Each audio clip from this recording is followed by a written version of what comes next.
Afghan president declares end to Taliban truce, renewal of operations, reports Moscow. Sputnik. Afghanistan's President Ashraf Ghani has declared the end of a truce with the Taliban movement, saying that the operations of the country's armed forces will resume. The Tolo news broadcaster reported, "The nation has shown they are ready for peace. This is the greatest achievement.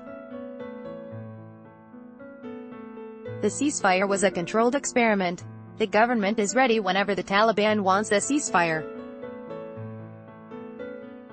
The ceasefire was 98% successful, Afghan President Ashraf Ghani said, as quoted by the Tolo news broadcaster, adding that many members of the Taliban are seeking peace and the truce has proved that the movement is tired of war.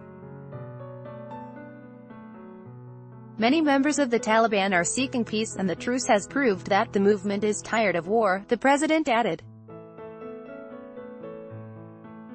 Commenting on the media reports about Kabul plans to establish so-called safe zones for the radical movement, the president said that there would be no such areas.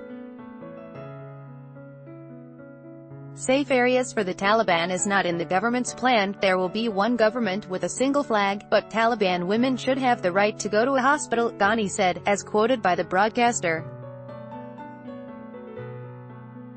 The efforts to reach peace are continuing, with Kabul trying hard to achieve results, the president underlined.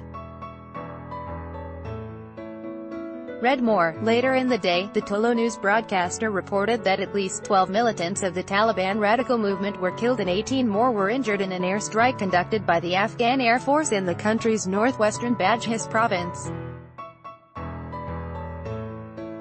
On June 7, Ghani declared a unilateral truce with the Taliban from June 11 to June 19 to mark Eid al-Fitr holiday. 10 days later, the president prolonged the ceasefire by 10 days and called on the Taliban fighters to follow the suit. The Taliban complied with the three-day Eid truce but rejected the government's request to prolong the ceasefire, announcing that it would continue fighting against government forces.